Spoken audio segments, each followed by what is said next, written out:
¿Quién es la hermana Ligia Ruiz? Soy consagrada, misionera de San Carlos Borromeo, escalabriniana, hace ya bastantes años, colombiana. Soy la sexta de 9 hermanos. ¿Cómo inicia su vida de compromiso en la iglesia? Siguiendo un poco los pasos de mis 2 hermanas, las primeras, que ellas eran catequistas, estaban en el coro. Yo iba con ellas a la iglesia y entonces desde los 3, estando en el colegio, cuando un sacerdote responsable de pastoral juvenil y pastoral vocacional nos motiva para que organicemos un grupo juvenil en el colegio. Yo tenía 13 años. A partir de ahí también comencé a ser catequista y una de las tareas principales de este grupo juvenil era visitar enfermos, visitar personas un poco pobres y también ayudar en la liturgia los domingos. Así me inicié yo a conocer más a Cristo. ¿Cómo era su vida antes de conocer a Cristo? Bueno, recuerdo que yo estudiaba, me iba bien, me encantaba mucho el deporte. A partir de los 9 años el atletismo para mí era mi pasión. No era tan dedicada, pero nunca me iba mal en el estudio. Todo lo que era de estar con mis colegas me encantaba. Estar con mis hermanos en el campo. Yo nací en el campo, a unos minutos de la ciudad. Y me considero que era una muchacha muy, entre normal y muy inquieta, amante de la naturaleza desde pequeña. ¿Qué es lo que usted le agradece a la iglesia? Desde conozco a la iglesia, la preocupación por los pobres. Me parece que la doctrina social de la iglesia es una de las cosas más importantes, que realmente sí completa lo litúrgico. Jesús vino a instaurar el reino de Dios y la preocupación de él era rescatar al humilde, al pobre, acompañar a la viuda, sanar enfermos, o sea, traer vida. Y eso veo que en la iglesia católica, nuestra iglesia, se preocupa, que nos falta muchas cosas en lo profético, pero es lo que más admiro de nuestra iglesia, compromiso con los pobres. ¿Quién es el Papa Francisco para usted? Francisco, así como el nombre ya lo dice, es un hombre coherente con la profesión que él ha hecho. Es un hombre que lo que dice lo pone en práctica. Lo siento un verdadero seguidor, discípulo de Jesucristo.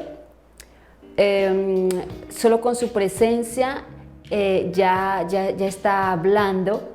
Me parece muy coherente, por ejemplo, cuando era cuestionado sobre la situación de Venezuela, él dijo así: sería un error pastoral yo decir haga aquello o haga aquello.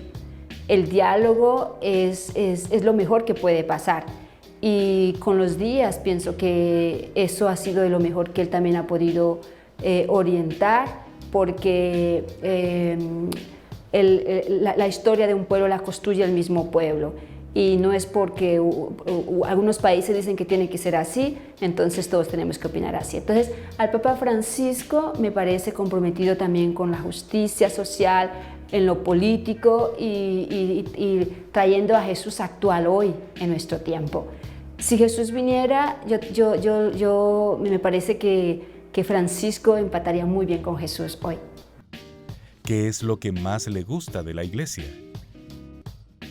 La unidad. El nombre catolicidad significa unidad, universalidad.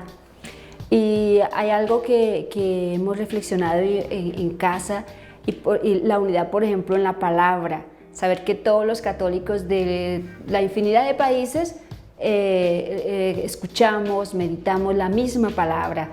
Entonces, esa unidad en la diversidad nos hace que realmente estemos guiados por un único pastor, por un único Dios. Entonces me gusta mucho esa sintonía que se ha creado en torno a la palabra de Dios. Y por eso el sueño del propio Jesús es que haya un solo pueblo con un único pastor. Entonces yo pienso que la unidad en la palabra, escucharla, meditarla y celebrarla, y que eso viene entonces también a decirnos qué es lo que debemos hacer hoy, como escuchar y estar atenta a los señales de los tiempos. Es eso lo que realmente me llama la atención. Uno va a un templo católico, puede ser allá en China, que yo nunca he ido, pero con certeza allí encontraré a Jesús en la palabra, a Jesús en la Eucaristía, a Jesús que nos recibe de manos abiertas. ¿Cuál es el origen de su llamado vocacional? Cuando escuché hablar del carisma con los migrantes, de aquellos que salen de su país por condiciones, por varias motivaciones, quise profundizar un poquito más, quise conocer, y cuando me invitaron a una convivencia vocacional en la Pascua Juvenil junto con otras congregaciones, tuve esa oportunidad de participar, y desde entonces en mi corazón decía, quiero hacer esa experiencia. Y si no es, pues también Jesús me va diciendo oportunamente, y desde entonces estoy. ¿Las hermanas hacían misión en su parroquia? Las hermanas escalabrinianas no, pero un padre, el motivador vocacional, el promotor vocacional, él iba de vez en cuando al colegio, visitaba grupos juveniles, y fue de él que yo le escuché hablar por la primera vez de un carisma que trabaja con los migrantes, el carisma escalabriniano. ¿Cómo es su vida diaria en torno a las migraciones? Nuestro carisma es el servicio evangélico y misionero a los migrantes. Aquí en Tegucigalpa somos 3 hermanas, cada una tenemos una responsabilidad. Y yo soy la responsable por la pastoral de movilidad humana de la Arquidiócesis de Tegucigalpa desde hace un año. Comparto esta responsabilidad junto con otros agentes de pastoral de algunas parroquias. También soy responsable del seguimiento y monitoreo de la pastoral de movilidad humana a nivel nacional. También elaboro algunos proyectos, porque todos los recursos con los que trabajamos pastoral de movilidad humana aquí en Honduras es de proyectos. Y soy responsable por el apostolado del mar. El apostolado del mar es una de las áreas de la pastoral de movilidad humana, junto con pastoral de migrantes, pastoral del turismo. Entonces, desde hace 10 años existe un proyecto, la Casa del Marino, en Puerto Cortés, y estamos retomando este proyecto. También soy responsable por acompañar a las víctimas del conflicto colombiano, aquellas que están fuera de Colombia, porque sabemos que la violencia ya en mi país ha enviado, ha expulsado muchísimas familias hacia afuera, y entonces desde hace un tiempo las Hermanas Escalabrinianas somos la organización defensora de víctimas de aquellos que están afuera. ¿En qué consiste la misión con los migrantes? En Honduras el acompañamiento se enfoca en estar con migrantes que regresan retornados, que los deportan. Entonces hemos sido responsables, y actualmente lo seguimos, de ser presencia junto con un equipo técnico en la acogida, en la recepción. Pero el estar con los migrantes que han sido accidentados en el trayecto migratorio y ayudarlos en sus necesidades de prótesis, de recuperación en su salud, en el aspecto también de economía solidaria, esa es una de las ocupaciones.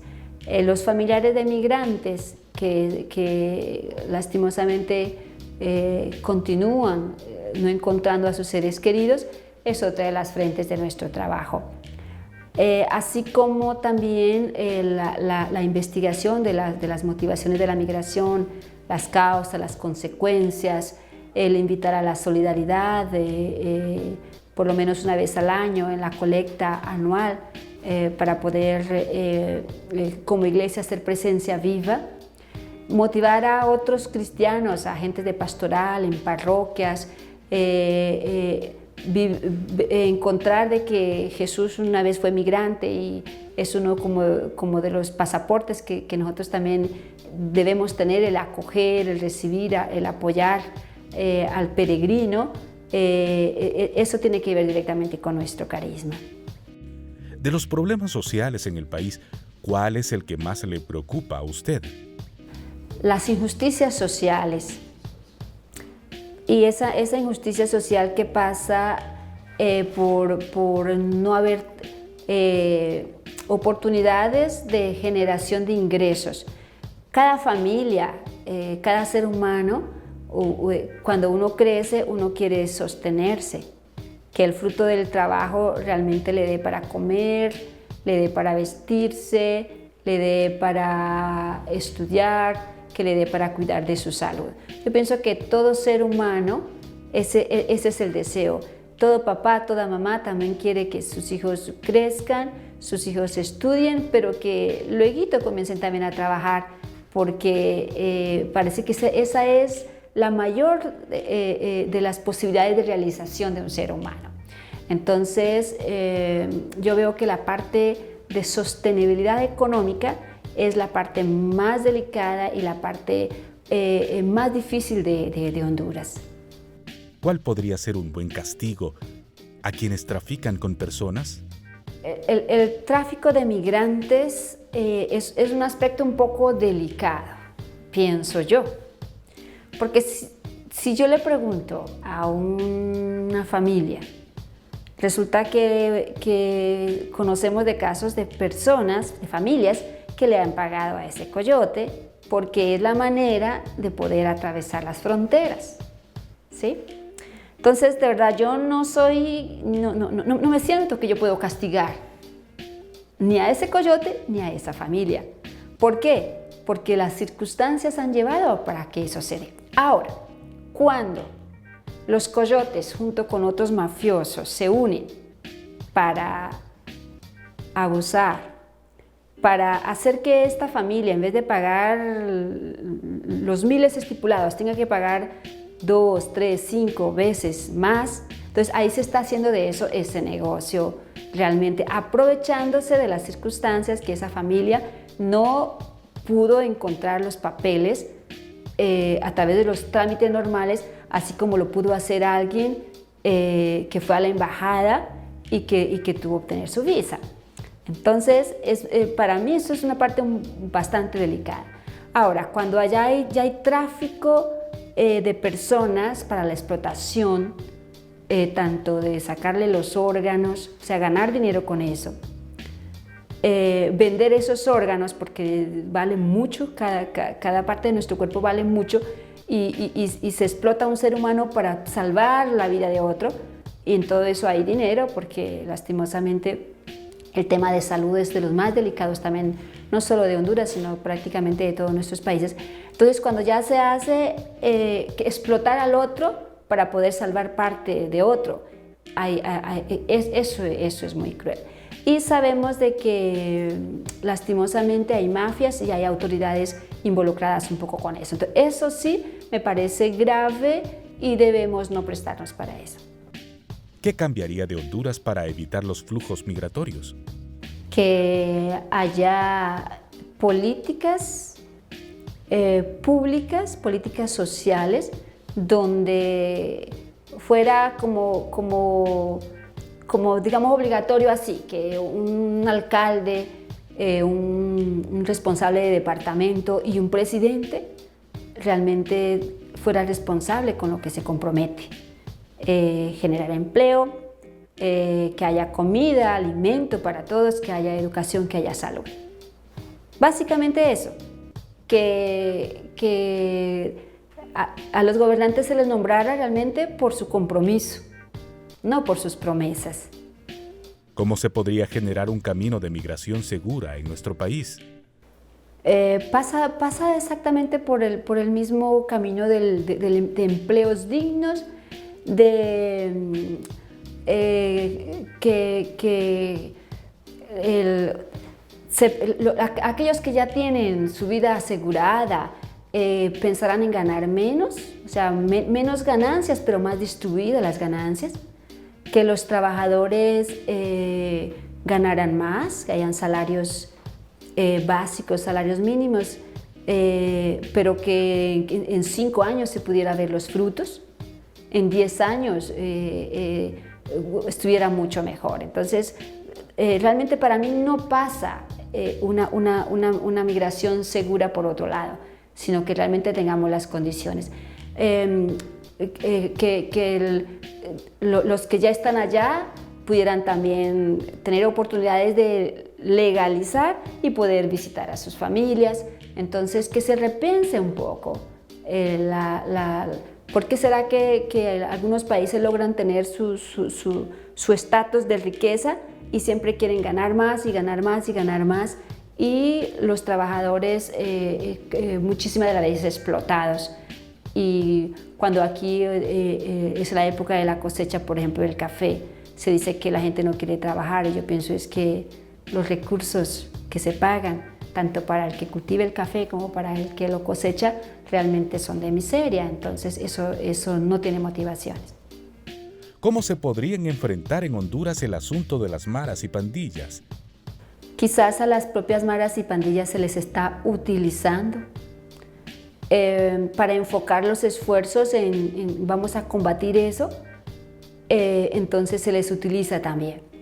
Yo pensando sobre eso digo que Jesús vino a dar la vida y aquel texto donde dice que Él se alegra más por una oveja que se había perdido que por las 99, no significa que las 99 no tienen valor, sino que hay que rescatar al que está más desfavorecido, hay que rescatar a aquel que está más perdido, hay que rescatar a aquel que realmente está confundido, pero que sí debemos hacer algo como sociedad y debemos valorizar a cada ser humano en lo que es.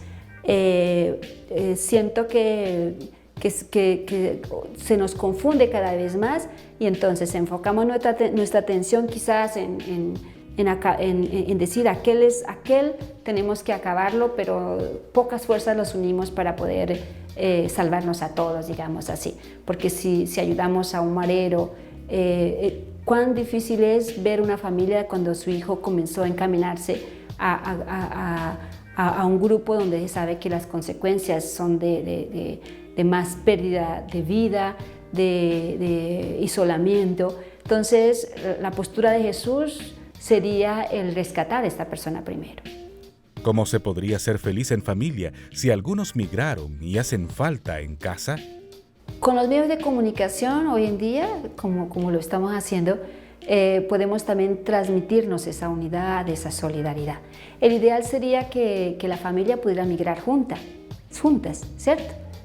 O entonces estar en el lugar donde está su trabajo, que no haya migración forzada. Entonces esa migración no se hace dolorosa, porque el migrar es también, por lo menos yo para ser misionera, yo soy migrante, pero pues nadie me está obligando, pero no puedo estar con papá y mamá porque si no frustraría también mi vocación a ser misionera, acompañar a los otros migrantes.